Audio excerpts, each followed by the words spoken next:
Andy Johnson, Minnesota State University. This short video is on how to teach expository writing, sometimes called informational writing.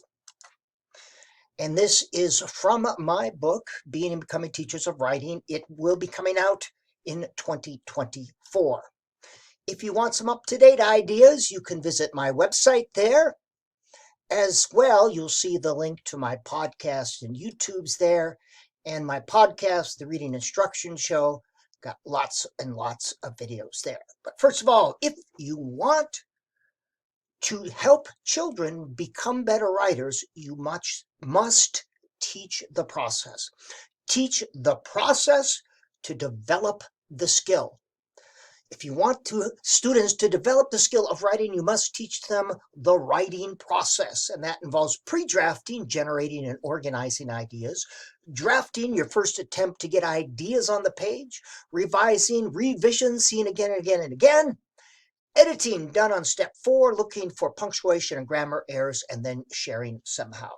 But those are the steps. As well, if you really want students to become better writers, they need to practice every day. Just like you have choir practice every day, volleyball practice every day, wrestling practice, violin practice. Children need writing practice. Children, I should say, from kindergarten through 12th grade need daily writing practice. Another thing you'll find, a lot of these ideas involve generating ideas. And here's the thing, anytime you encounter an idea, your brain automatically associates. For example, if I would say cat, your brain automatically is making connections and links to pets, to furry things, to litter boxes. So encountering ideas always begets more ideas. So a lot of good writing and teaching writing strategies are how to generate and organize ideas. Now, there are 6 types of writing that should be taught in a K-12 writing curriculum. Today, we're focusing just on one: expository writing, sometimes called informational writing. So let us first define our terms. Expository writing. This could involve reports, magazine articles, directions, reports. You're writing about something. You are entering a teaching, telling mode. The purpose is to explain or describe or present information, to communicate knowledge. That is the purpose. To transmit information from point A, the writer's head, to point B, all the heads in the world. That is the purpose, to get that information out there and to make sure it is consumable, that it is received. Now, the thing about informational writing, expository writing, to write about information, you must have information. Absolutely. So when we first start, so part of teaching expository writing is how to get and organize information. But when we are first teaching the process, we ask students to write and explain about something with which they know, or something they have knowledge about. So writers must have information to be able to write. Generally, these are written in second or third person, not first person narrative, expository writing. Now, there are 5 teaching tools. These are not types of expository writing. Sometimes they're explained that way, but they are tools often used in expository writing. For example, a description, a sequence, compare and contrast, cause-effect problem solving. These may be found within expository writing, but by themselves, they are not expository writing. No one has ever asked me, and I've been writing for over 30 years, write a cause-effect report, write a compare and contrast report. So we want our writing instruction to reflect real-world writing. We're not getting students ready to exist in an academic environment, but to exist in a real world environment. And I call these teaching tools because they can also be used to help children write in this teaching telling mode.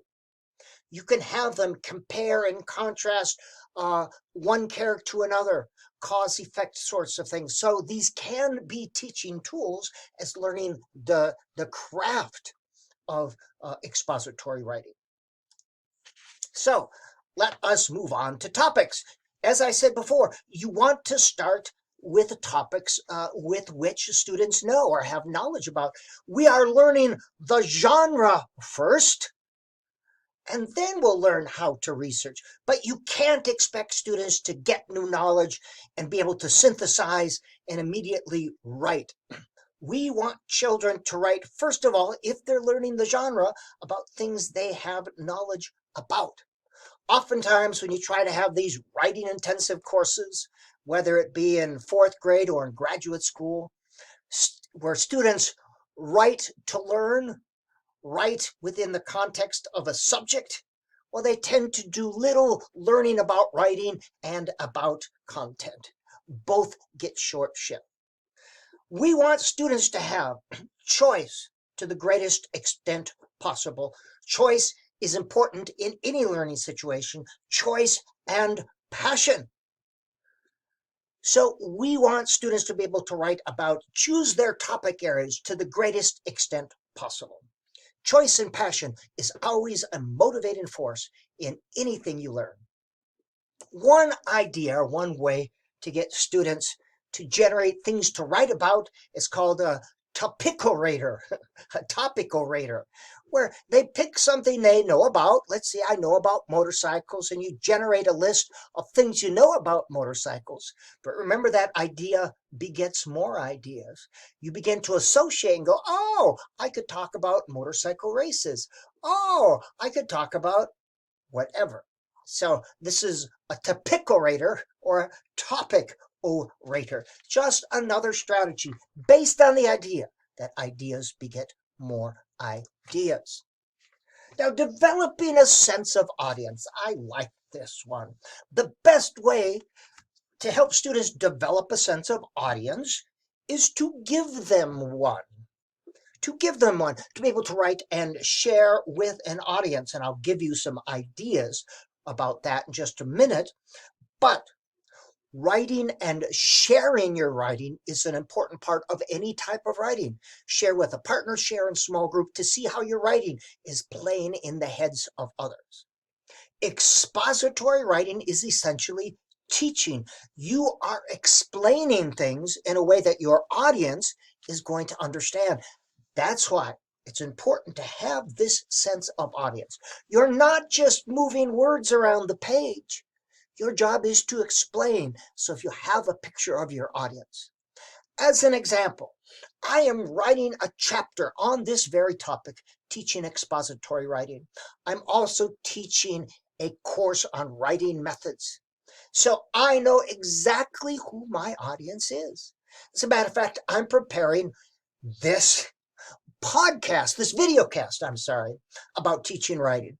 And I have my audience in mind. That enables me to write. So students must have a sense of audience.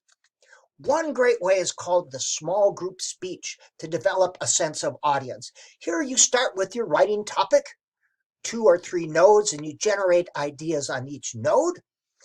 And then you break into small groups, and each person must do a 1-minute speech on their topic. So they put their web on their desk in front of you. Someone says go, and they give their speech for 1 minute, and a timer says stop. That gives them a sense of audience. And then you want students to be able to ask at least one question and share.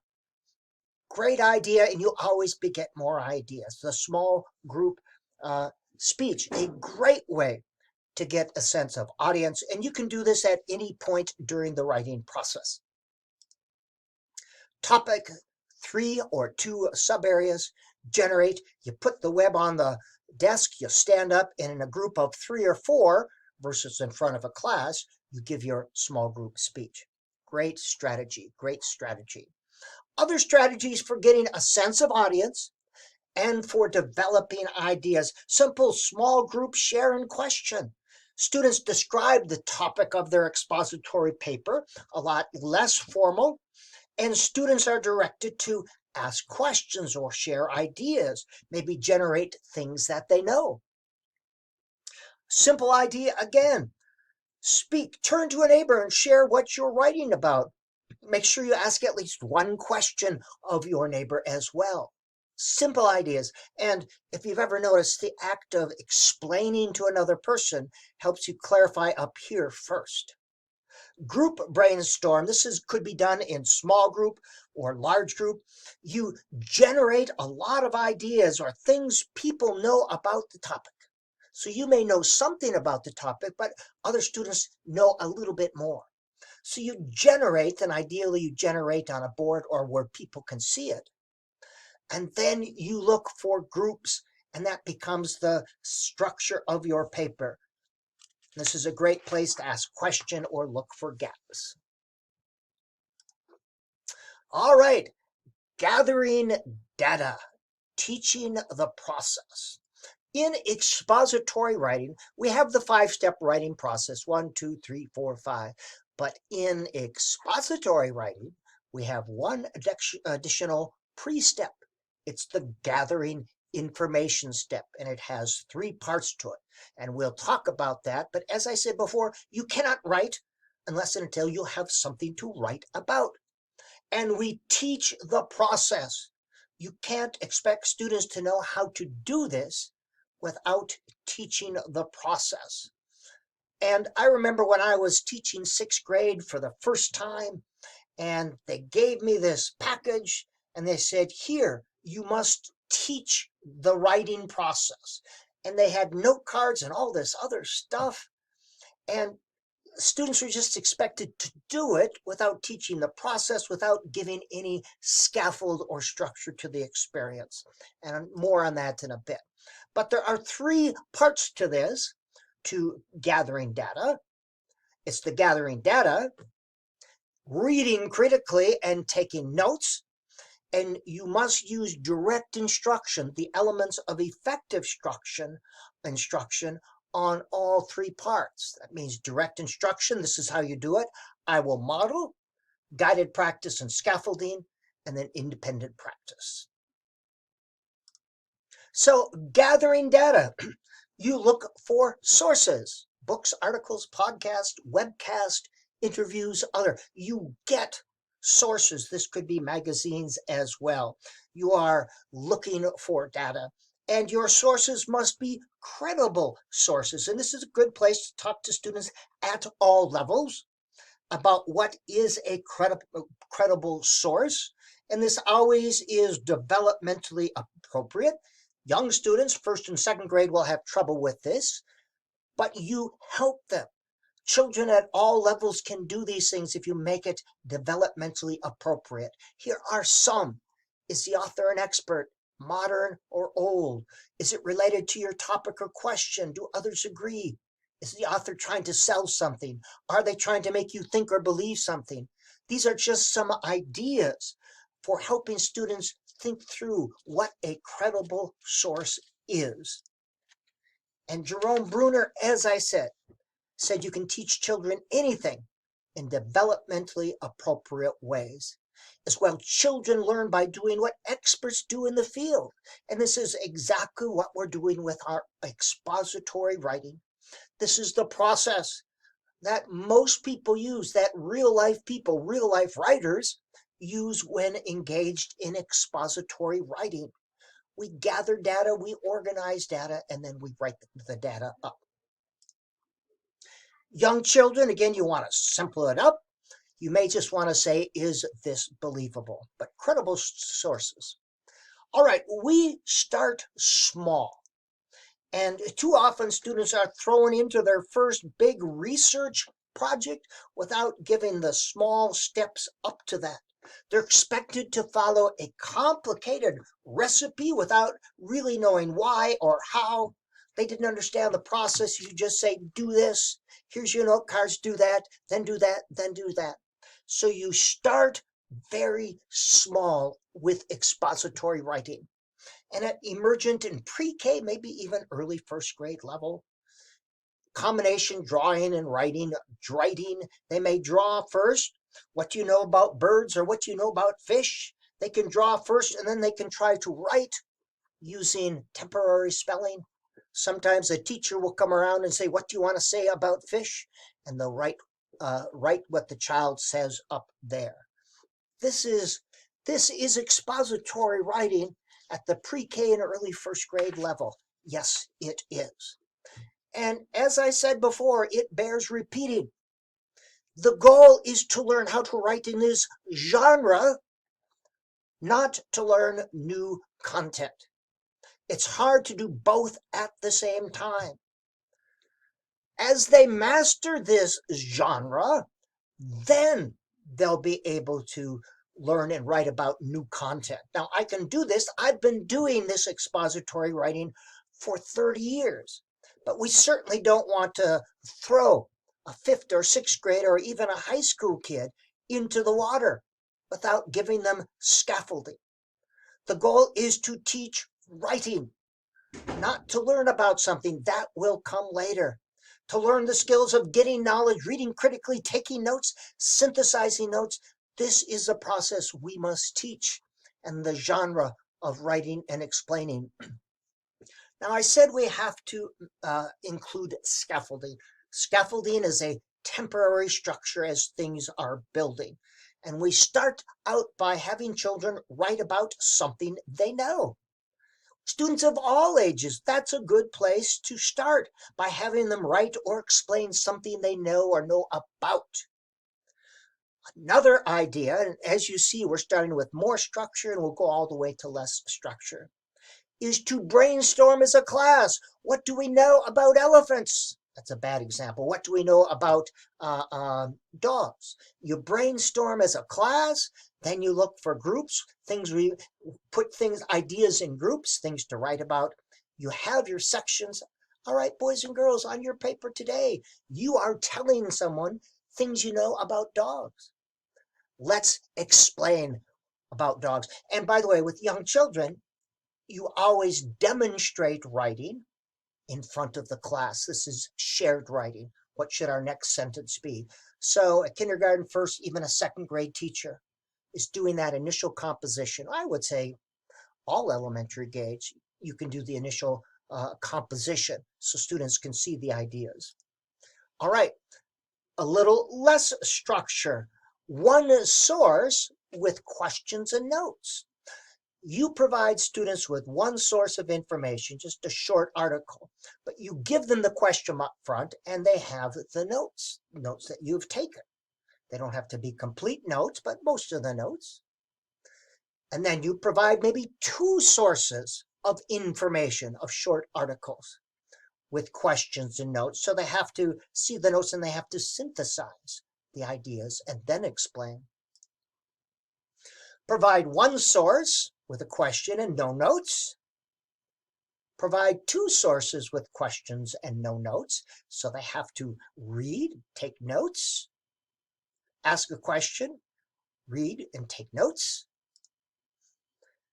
Students ask a question about a given topic, and you may provide sources and they take notes. And the last one, students ask a question, their own question, they get sources and they take notes. You can see the different levels of structure. Now let's get to the note-taking part. And here's all the levels of structure, from most structure down to the least. Here, I'm providing sources. I got a letter left out. Sorry about that. And less and less structure. Part 2 is to read critically. Now, to read critically, you have to make decisions about what is and what isn't important. So you start with a clearly defined writing topic or question. This will enhance the efficiency as you look through your sources for information. With young children, you may want to think about topic. With older children, it's always good to, okay, that's your topic. Let's get a specific question. It could be something as simple as, what's interesting about birds, or what can I learn about birds, or something. all right? And then you select sources related to that question or topic, and a skim read to see if it's appropriate. And then as you read, you take notes only on what is important. Now, critical reading is simply making decisions about what's important, hence the importance of having a defined topic or question. And you use direct instruction to teach this with modeling many times. You use cognitive modeling, shared reading with think-alouds. I think this is an important idea. I'm going to put a dot here. And we use pencil dots in the margin so that students can read, and you can have a nice, simple erasable pencil dot in the margin to mark the important ideas. In the adult world, this is what we do. We read quickly, we make a mark so it doesn't interrupt our flow, then we go back and take notes.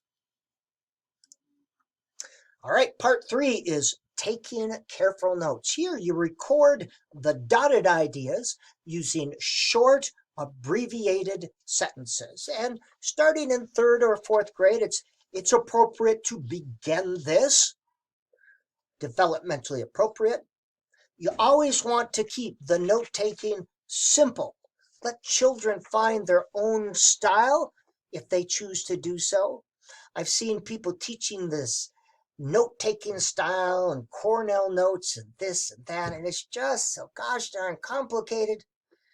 If you want students to actually use it, it's got to be simple, it's got to be easy, it's got to be pragmatic.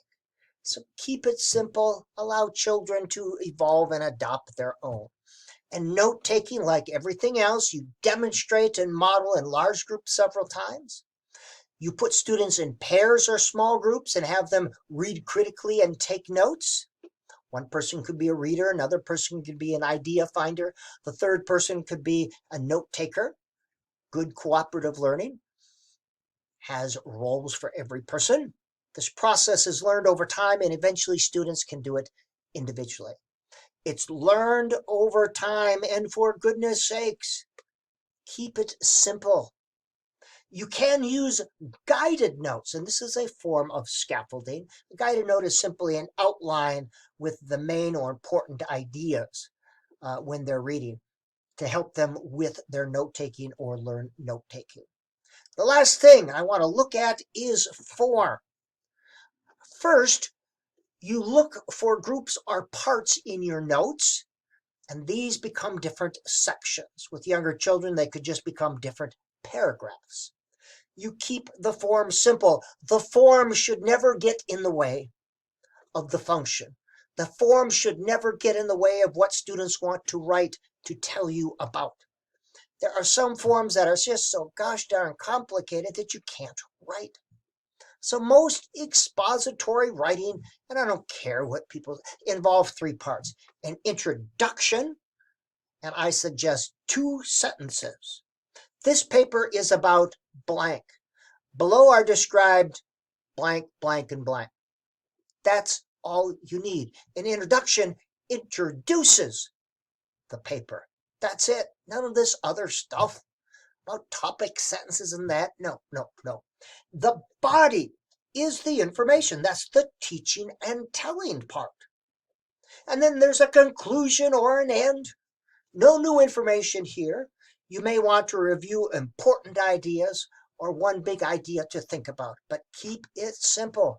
Remember, they're learning how to transmit information.